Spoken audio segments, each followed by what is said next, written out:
It's 12 minutes to 8 o'clock. We're coming to you live here for our Kai 959 special. Elections on Kai 959, coming to you live from the Results Operations Center. Myself, Kukuletu Mfupi and Pimelo Modene, together with the wide contingent of the Kai 95 family, making sure that we're able to bring you this broadcast and give you some clarity on the various conversations we've been having with political leaders. We've spoken to the likes of the IFP, the Democratic Alliance, and one of the newest members, of course, to the political arena in South Africa certainly has to be Mzantsi. I'll track the numbers in just a moment to make sure that we give you an accurate count. But, of course, numbers still coming in and further clarity going to be offered in terms of their performance so far.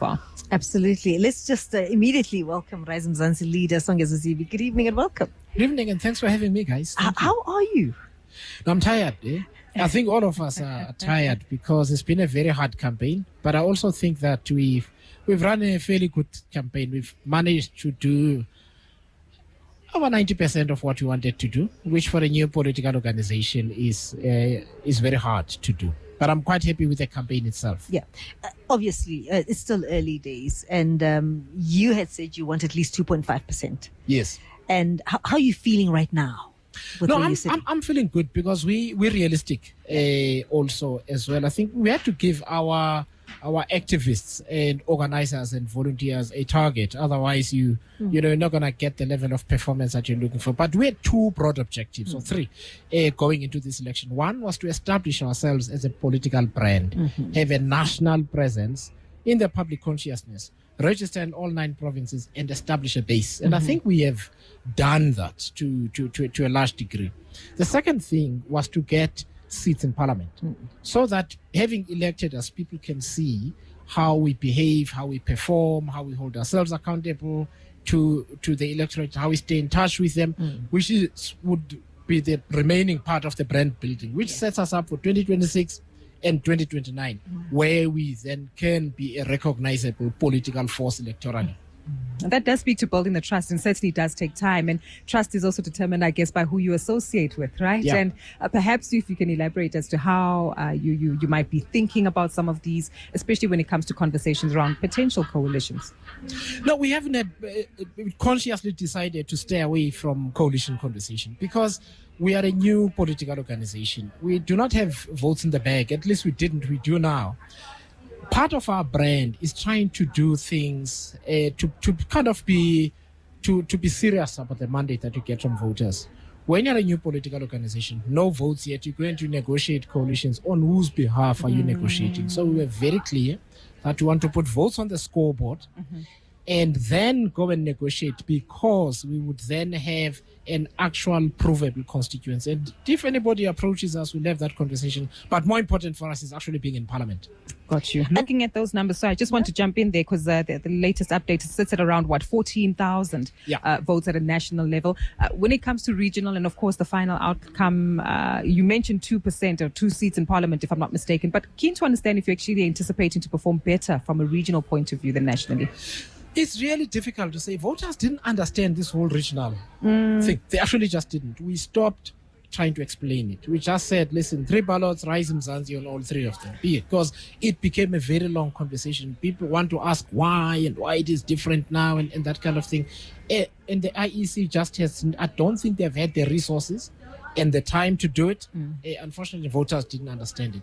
What we anticipate, though, is that there'll be quite a bit of vote splitting, because there are a lot of people who say to us, we'll give you the national ballot, but province, I'm voting somebody else, or vice versa, saying, I voted for you provincially and I voted for somebody else nationally. So I don't expect our numbers to closely track one another between provincial and national. Yeah. What are you taking away from this experience?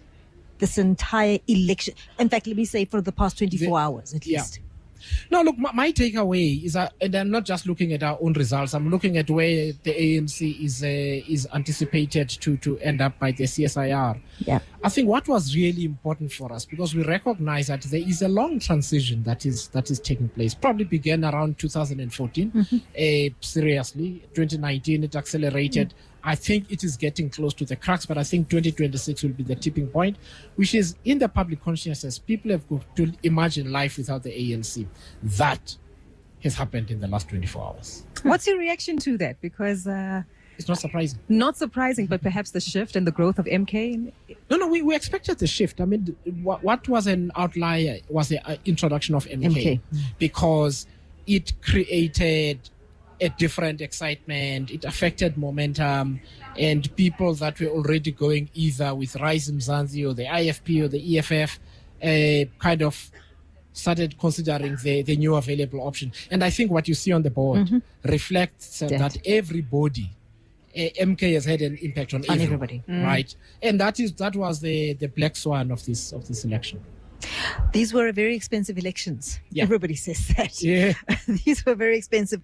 Do you think with the kind of money that you had to spend, you are quite comfortable with what you've achieved? Oh yeah, listen, we had to operate very smart. We had to make some tough choices right from the get-go. We had no big billboards. We knew we couldn't afford them. We knew we couldn't afford a crowd of more than 5,000 because, there's buses, there's food, there's medical attention, security, and so on. We can't afford any of that. Couldn't afford television advertising and so on. So we focused on our ground game. We focused on postering, particularly. That's what we became famous for. But that was a deliberate choice. But if we had the kind of money that the established political parties had, I must tell you, Pamela, you and I would be having a completely different conversation here. As long as that money would be used correctly. That's another aspect. Look, we have been able to stretch the money that we have. When I tell people that we don't have big billboards, they don't believe it. It's only when I tell them that they realize we actually don't, that they realize we didn't buy sort of prime time radio advertising because we couldn't afford it. They don't realize, but we worked hard on our social media. We worked super hard on our media coverage, right? To creating moments and activations that would be interesting for news coverage, so that you don't just invite journalists for the sake of it. We picked our issues carefully. We picked our locations carefully, so that regionally and nationally there is actually an editorial reason to send a journalist there. And people think it's a favor. It's not. I mean, I've been a comms professional for 23 years and I was an editor. I'm about to with a fantastic team at Rise Mzantsi. They are the goats of this election in terms of communication, by far. And maybe that's an important point to also leverage on. Not only are you trying to convince the South African citizenry to trust Rise Mzantsi, you've also had to get people to actually join you for the journey. What was that like? So one of the things we decided to do was to get professionals to do what they're good at and to defer to them most of the time, right? To defer to them most of the time. And one of the really difficult things that I think irritates Mabine and the team is that we'll have these arguments about what they think the media is going to do. I say, well, I was the media, right? But I trust these guys. Like, I trust these guys. I can't do this work myself. They are absolute professionals. They work hard. Our social media team is like on point. And I'm still going to take a picture and put it on social media and say, listen, this is the team that made Rise Mzantsi as big in the public consciousness as it is. It is young. It is black. It's got lots of women in it. And they're actually excellent. And it's a testament to what is possible when you get the right people in the room and you let them do their magic. That is what we've done. The strategy to 2026? So, one of the good things about having an election is that we now know where our base voters are, right? We're going to get results from every voting district. We didn't have that information before. We were like operating in the dark. We know that now. We know where to focus on from July all the way until 2026. We know where there are green shoots of growth and so on. The difficulty with contesting an election for the first time is that you've got nothing to work with. The DA has got tons of data going years. The ANC does. The EFF does. And so on. So we are building data at the same time. And believe me, in 2026, our performance which will be growth from where we end up in this election. Interesting themes. I was about to go into the investment hat that I was going to talk about and say, as you've mentioned, you've had limited resources, you've plowed in a lot of efforts, gotten a lot of people on board. The ROI on this long-term investment, how far are we, or where are we on that in terms of the performance so far? The ROI, I think it's really good. I mean, we tried to box, but I mean, ultimately in politics, it's the votes. But we were always very clear that the recognition that the party gets, the presence in the public consciousness is really, really key. And that we project a voice that is bigger than we are.